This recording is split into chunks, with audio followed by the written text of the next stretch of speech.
afternoon, me again.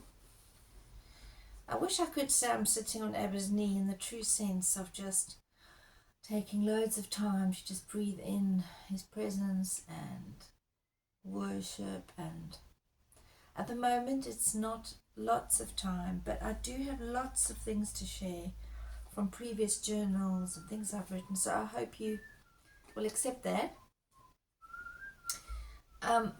We're still talking about resilience, part 5, and today I want to talk about resetting and reframing with resilience.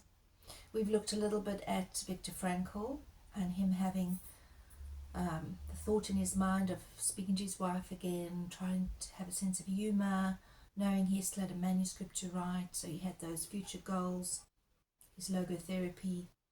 We've also looked at Terry Waite, how he lived in captivity while in the black cell with only an hour off his chain, and how he tried to keep his mind busy, tried to keep a structure in his mind. And these are extreme cases of resilience, obviously, not what the ordinary man usually goes through. We've also looked at illness and how sometimes chronic illness leads us to a place where we need to make a structure to help us get through each day. And obviously resilience with health would include hydrating properly, good exercise, good eating, balanced diet, all those obvious things.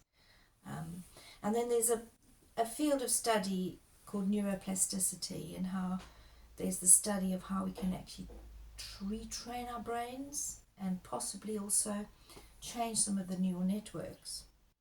This links a little bit into the reframing I'm talking about. So when I talk about reframing, it's, are you someone who has very little, or do you perceive that you have very little? Do you think your life has come to mean nothing, or is that a perception? And can you reframe your picture of yourself? Can you reframe your story? And some of the reframing I've done through knowing my worth in Christ has really helped in times of difficulty. I have read some of these to you, but I just want to repeat a few. It says that I'm beautifully made in Psalm 139, that I'm chosen in 1 Peter 2 verse 9, that I'm God's masterpiece, anointed to do great things, Ephesians 2:10. And if we have these promises in our heart, or we write them down, they can help to reframe that picture that we might be perceiving.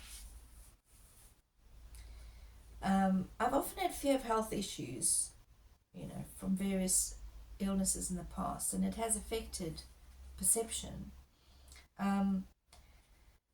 But in Isaiah 46 verse 4, it says, I am he who will sustain you. I have made you, and I will carry you. I will sustain you, and I will rescue you.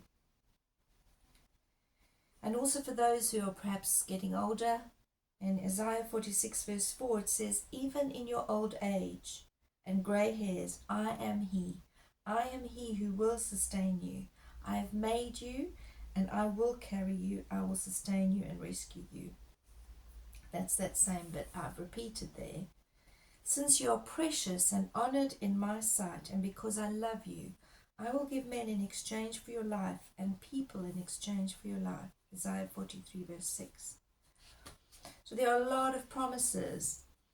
Isaiah 46 also talks about Amos 4:13. He who forms the mountain and creates the wind and reveals his thoughts to man.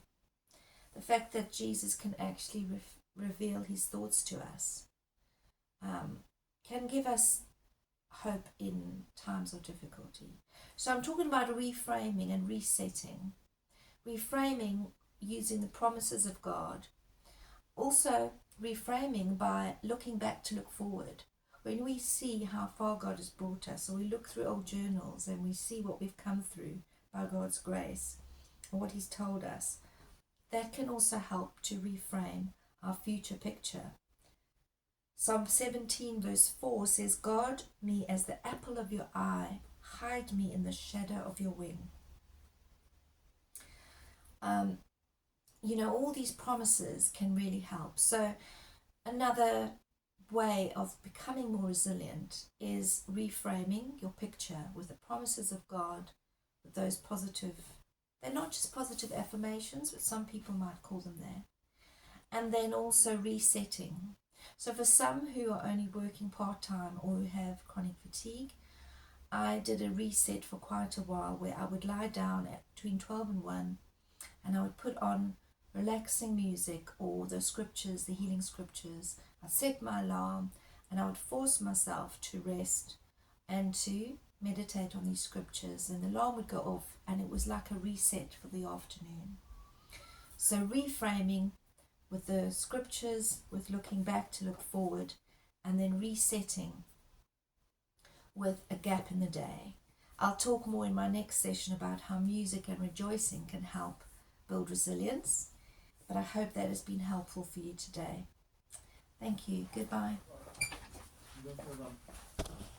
Pardon?